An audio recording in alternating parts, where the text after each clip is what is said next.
Hi everyone, welcome to episode 1 of this new series, Showmatch Sunday. And I thought the best way, the only way to start this series would be to play someone who is, I think, considered by pretty much everyone the best of the best. I think he is the GOAT of Axis Niles 1942 Online, absolute beast. It's Jan. Now, I wanted to, just before we jump into the game, I thought it would be interesting. His profile makes for some really interesting reading. So I thought we'd just quickly look at a few things. I did get his permission to do this, by the way, so I'm not just hijacking and putting out all his info out there. But yeah, I just thought we'd look at the last 2 seasons. Now, in this game, I'm going to be playing as the Axis. I gave him the preference. He likes to play allies. He prefers to play allies, so he was allies this game. And when we look back at his profile for seasons 6 and 7, 26 wins, 0 losses, rank 1 as allies season 6. Season 7, 24 wins, no losses, rank 5. So rank 5, but he's undefeated. So he's been undefeated with allies for 2 seasons. That's just mental.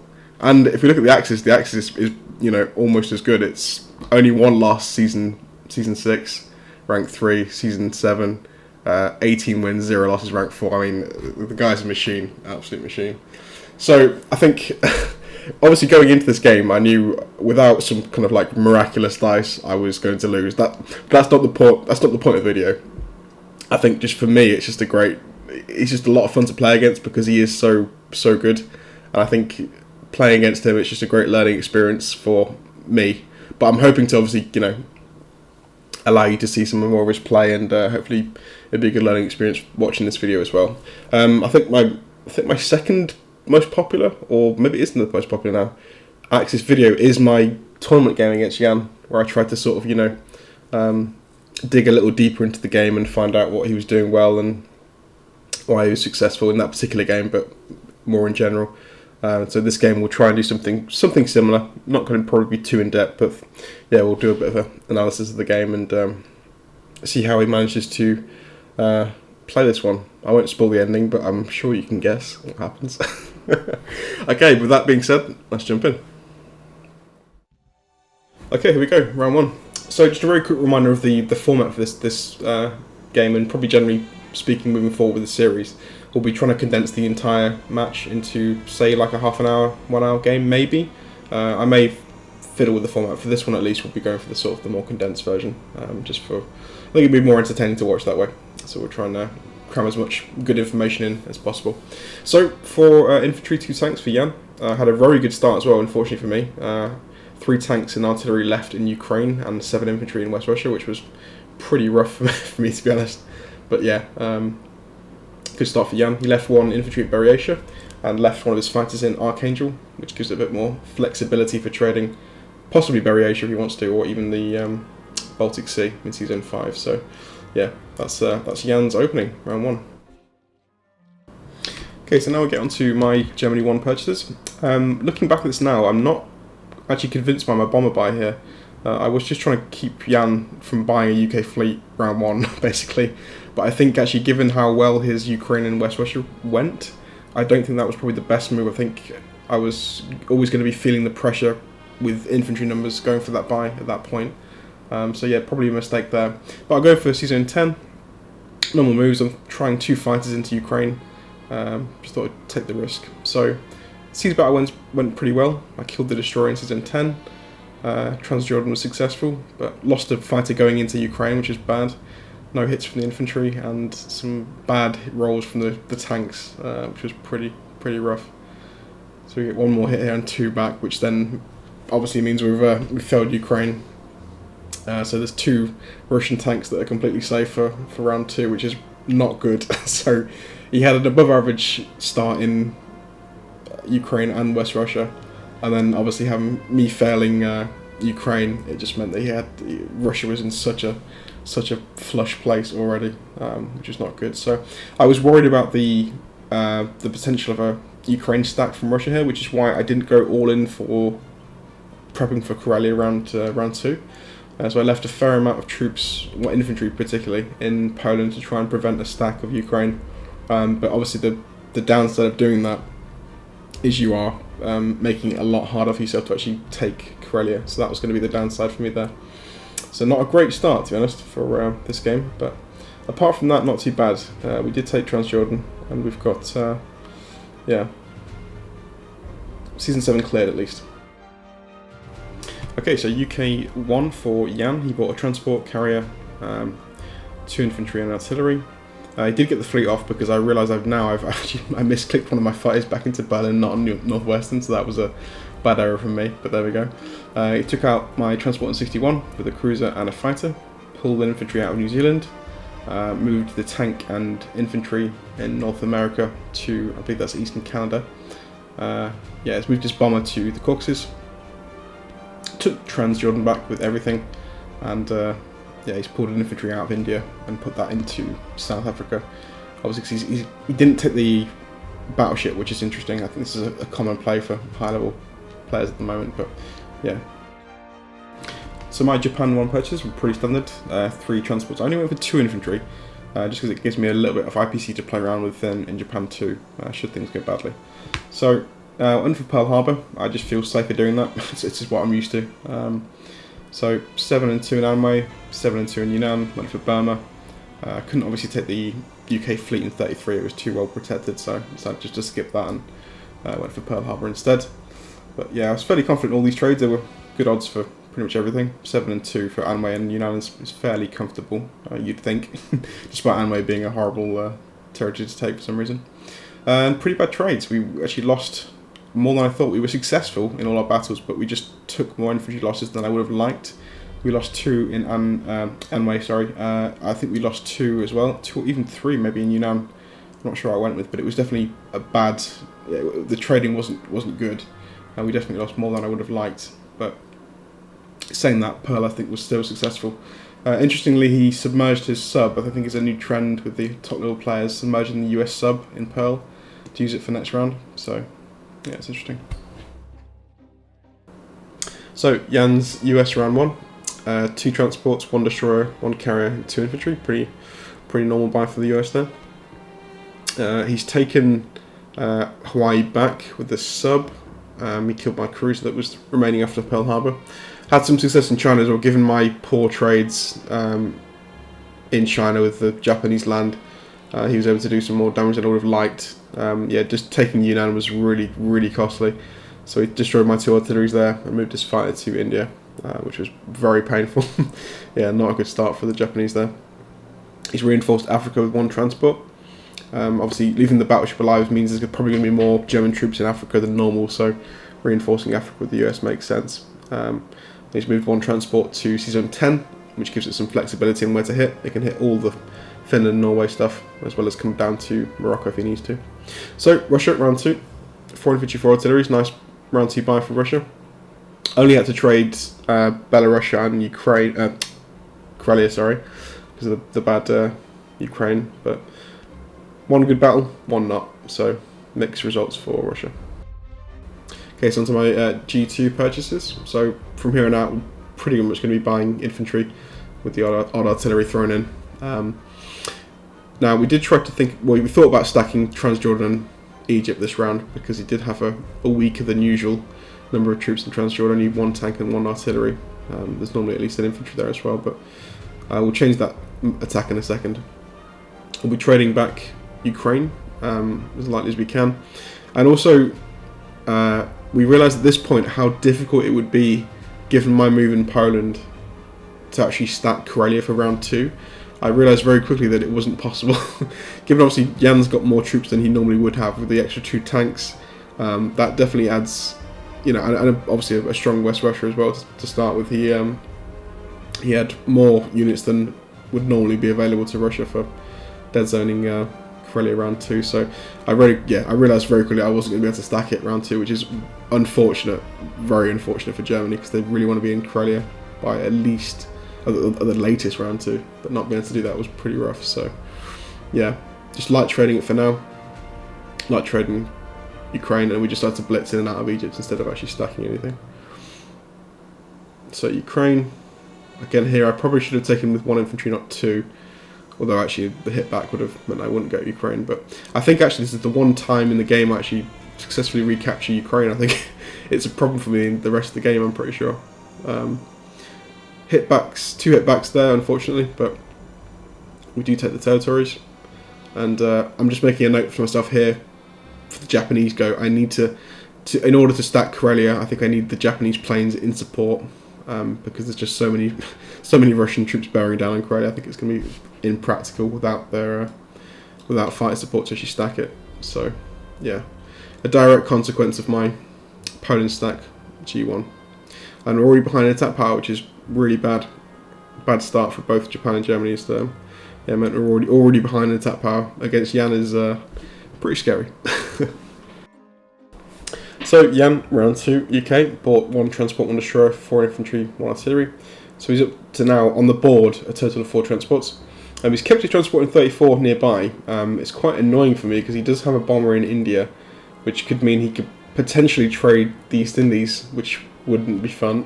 So it gives me another element to think about. The Japanese are going to be quite busy now with obviously losing Yunnan, using Kwantung, and they've got some trades to make, and they have the UK fleet nearby to worry about, so not ideal for Japan. But he's traded France. He's put his main fleet into Zone 3 to protect the US transport when it moves up to Norway, and he stacked Transjordan with all the infantry he had available. So Japan 2, 7 infantry, 1 transport. We're just prepping, obviously expanding into the islands with an extra transport. We're land grabbing with everything else we can, taking Yunnan, taking Kwantung, and also we're trying to block CZ35 just outside India to prevent this potential East Indies attack, which I'm slightly worried about, so we'll do what we can to prevent that. Send the fleet to 62, 61, defend all our transports, and yeah, we've got some money saved up for an IC next round. So US 2 for Jan, 6 infantry, 2 artilleries, 2 transports. He's landed pretty much everywhere he could reach. He's hit northwestern, he's hit Norway, and he's landed in Morocco to prepare for the Medshuk. With plenty of boats on the way. We've got a battleship and destroyer heading in 12, ready to support 13. So yeah, he's hit everywhere he possibly can. So lots of land grabbing for the US here in round 2. So on to Russia, round 3 purchases, 7 infantry, 2 artilleries. Big buy for Russia. Obviously they had more land than they normally would have. So a few key things to note here. He's traded again Karelia, Belarus, Ukraine. Given the fact that I wasn't in Karelia, this is a bad look for me. But also, given my weak position in Asia with Japan, they had some bad land trades round 1, which meant they had fewer troops than they normally would have in Asia for round 2. So Japan, he's tried to punish this by pushing in with some Russian tanks and infantry. So the momentum for the Japanese push to Moscow is completely stalled out at this point. So yeah, it's very good stalling play from Jan here. So Germany round 3, it's 10 infantry, 3 artilleries. We're going to trade everything we can, so France, Northwestern, Ukraine, Belarus, and Karelia. Now Karelia we can actually stack this round, finally, round 3, better late than never I suppose. We also made the decision to pull out troops from Africa to help with Europe. Now, I felt like here my troop numbers were low in Europe and the Russian troop numbers were unusually high. So as Africa's doomed anyway, I thought it was the better choice to bring them out of Africa just to help out with Europe, which is going to be the main fight for Germany. Good trades around, we took everything we wanted to. Yeah, moving as many infantry as we can to the front lines, but I think we are thinking about stacking France for next round, possibly, because we need to deny the income for the Allies, but yeah, not a bad round 3. UK 3, 2 artilleries, 4 infantry, 1 fighter, 1 tank. He's obviously got all the fleet he needs for the rest of the game, so from here on out it'll be just land and air purchases, I think. So he's taken Egypt, he's pushed into Burma, obviously pressure here, because Japan is weak on the the land front. They've got very few land units to really use.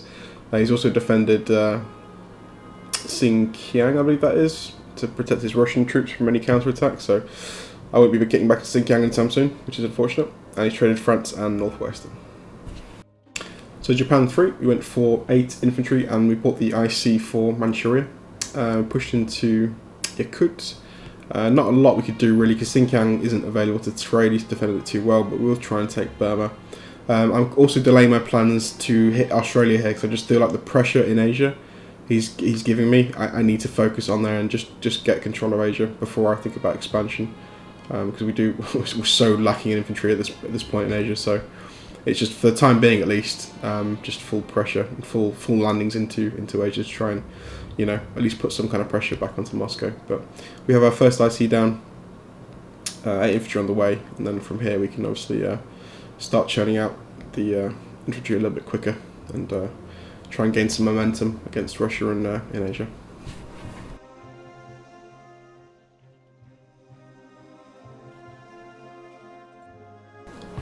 On to US 3 for Jan. 6 infantry, 1 artillery, 1 transport, and a complex for Norway. He delayed his actual medshuk, I think, just thinking he didn't have quite enough fleet to defend adequately in season 15, so he's held off on the actual attack on Italy and Southern, which is good for me, obviously, but from his point of view, I suppose he doesn't need to take the risk because he is ahead at this point, so why take the risk? You can just wait for a safer opportunity. So he's done everything as he can. He's moved some fleet to season 10, and yeah, just stacking also Egypt with US troops as well. So the Russians, they've pulled out from Xinjiang. They've set up the beginnings of what's going to be the Kazakh stack for the Allies, which is a great move to prevent Japan, or at least to, guarantee some territory against Japan's push towards Moscow. So it's a nice move to do. And obviously they've traded Ukraine, and the stack in West Russia is very much strong.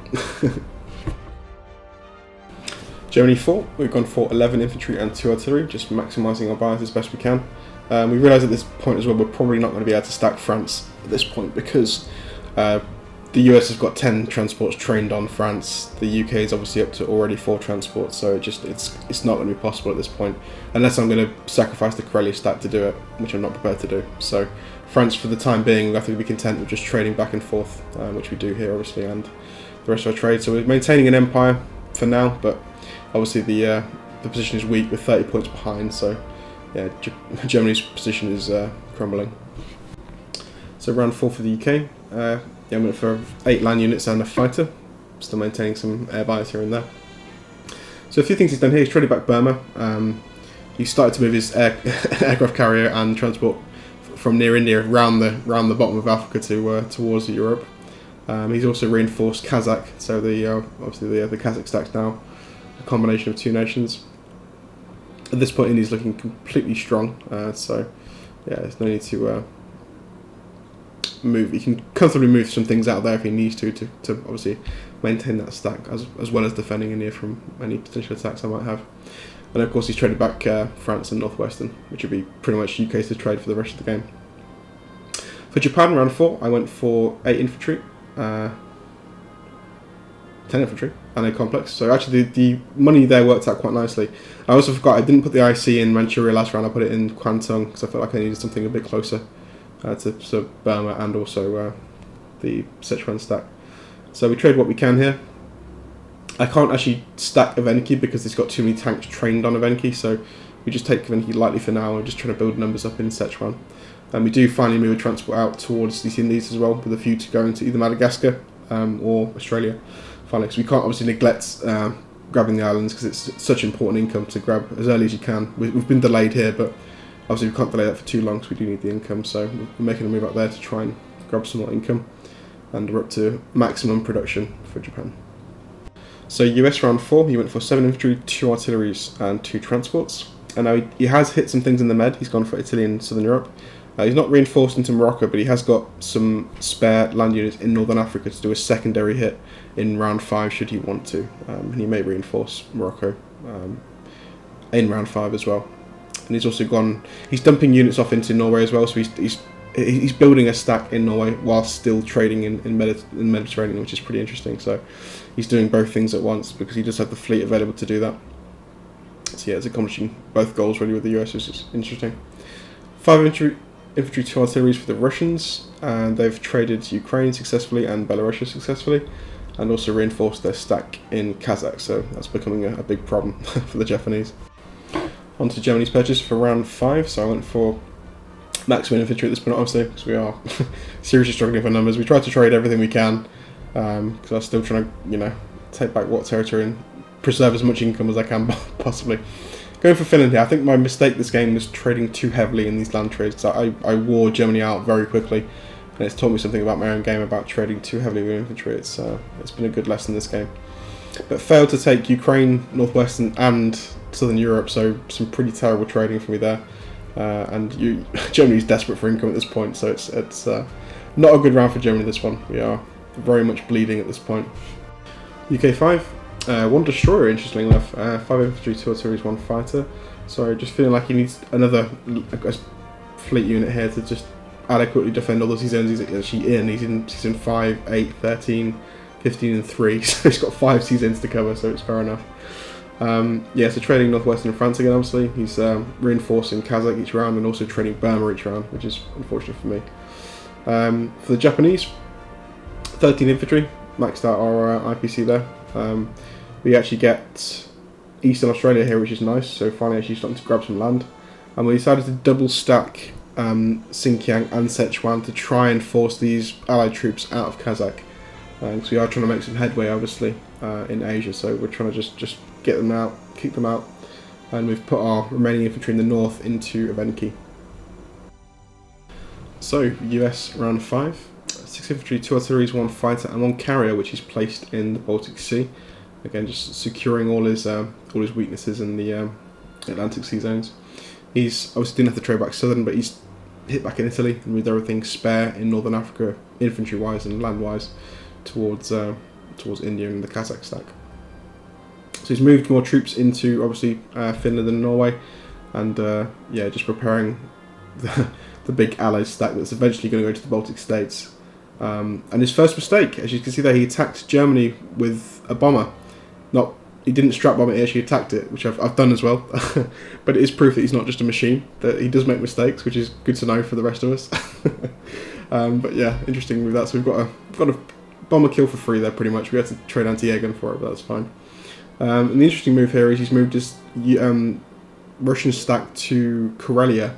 So obviously there's no pressure from Germany really. There's no major pressure from the Japanese yet, so he's free to do that and just keep control of Karelia for the rest of the game, with a view to going to the Baltic states at some point to put maximum pressure on Germany. So we carry on our trades. We retreat to the Poland because we can from here trade back, Belarus and Ukraine, and yeah, it's just a full retreat mode pretty much from Germany here, and limited income. So UK 6, we're going to probably move a bit quicker now for the remaining rounds, because obviously at this point I think the game is well and truly lost. We are a long way behind in attack power, and the position in Europe, as well as Asia, is pretty game-ending, to be honest. So, similar situation for the UK for the remainder of the game. They'll be trading France and Northwestern. They'll be trading whatever they can in Europe as well, so Baltic states, kind of Belarus away, whilst also reinforcing Kazakh through Persia. He knows at this point I'm not going to be taking India because I just can't afford the logistical, issues that will cause having a one round go to India, and he can retake if he wants to as well, so India's not a possibility this game. I need all forces possibly going to go forward to try and, remove that Kazakh stack if I can. So yeah, very much safe. We're grabbing a bit more land in Pacific. We've taken New Zealand, all of Australia now, and we're just deploying all the infantry we can to the front lines. So US 6, a similar situation for the rest of the game really. It's going to be just a case of the USA trading in the Med and also reinforcing through Finland for their main final assault on Berlin eventually, obviously. So it's just, yeah, similar situation from here on out really. I'll probably just do a very quick recap towards the end, because we are getting close to the conclusion of this game. So Russia round 7, similar kind of thing, reinforcing Kazakh, trading Ukraine. They also moved their stack to Belarus, which is challenging obviously my own stack in Poland, which again, just gaining ground, forcing me back, because I can't withstand that Russian stack, so we are going to be forced to pull back, unfortunately. Had to pick and choose my fights here, because we are feeling the lack of infantry now, very much so, with Berlin starting to feel very, very threatened, so I can't trade everything I'd like to. We're trying to preserve numbers here, so yeah, it's pretty much, in this case, back to Berlin, unfortunately. So, beginning of round 8, we'll just quickly run through the last few rounds. We do end in round 10. So normal kind of thing, at this point Germany's completely enveloped by Allied troops, so if we want to trade, we have to trade every single territory around us, so it's not long for until we die here. And also we've not managed to make any progress with the Kazakh stacks. It's just too strong. Something Jan said which made sense, I should have probably moved to Xinjiang a lot sooner than I did, which would have been a decent way to try and dislodge that, but I just didn't feel like I had the numbers. But we decided to go for one last glorious battle in Kazakh. The end was obviously near, and I didn't feel like prolong it just to keep Jan, for Jan's sake, I thought I'd just end it quick because he'd already won the game. So I thought I'd go down in a blaze of glory. I think this actually ended a similar way in my tournament game. I think I went for the same thing, knowing that Germany was dead. We went for a big attack on Kazakh. I think I did better in that battle than I do in this one. I think I had better rods in the end, but very similar ending. Similar outcome. I think this game was just unfortunate. I think I didn't play obviously the sharpest game. However, the dice in round one for me were admittedly pretty bad. The Russians had a great start. The Germans had a bad start, particularly with the Ukraine situation. And then following on from that, the Japanese also had some really nasty land trades in Asia, which meant I was low in numbers in Germany. The Russians had more than they usually would. And also then the Japanese were low on numbers, so the surplus of Russian troops allowed him to then pressure my weakness in Asia, which I think was huge for him, because it slowed down Japan's momentum significantly, which in turn just created more opportunities and helped Russia defend effectively against Germany. It was just no way back. Against someone like Jan, you really need some fantastic dice to get you going at the start. If you get bad dice, then you're only so long for the world. You're not going to be able to do much damage to him. So I think it was just unfortunate we didn't have the dice we needed, I think, throughout this game to make it a more competitive game. And as well as my sort of, definitely not elite play, there was some very glaring mistakes, I think. Particularly my trading with Germany, I think, was a key point here. Trading, I was bleeding away German infantry way too quickly, particularly given the fact we were, in compared to the Allies, lower than we should have been, really, after the start. So I think trading away particularly two IPC territories like Belarus and Ukraine, sending 2 infantry against 1 with air support is overkill. I think you should be sending 1 infantry plus air support. And because the majority of the time, you're going to be winning those territories. It's only 1 in 3 times when the infantry gets a hit back. So 2 out of 3 times you're going to take the territory, and you've saved an infantry in the process. So that's the efficient way to trade. It's to keep the numbers level. Obviously, for places like France, you have to prioritise and commit a little bit more to, because losing that is more costly than failing to take a 2 IPC territory. So my trading wasn't particularly efficient, but yeah, bad dice, bad trading, I think just led to my very, very early demise in here. But overall, I did enjoy the game. It's I don't expect to win in these games, obviously, but it's always fun to see how Jan coordinates the Allies, and I think here it's another very good example of how to play a KGF. It's great. It's obviously to key points to focus on for him. I think he went for. I think I was set in a mindset of going for either Finland or the Med.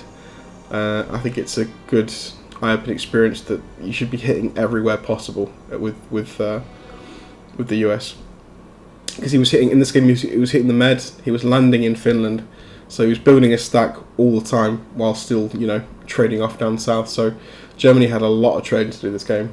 And it's just because the Allies were landing everywhere they possibly could. So he bled me out.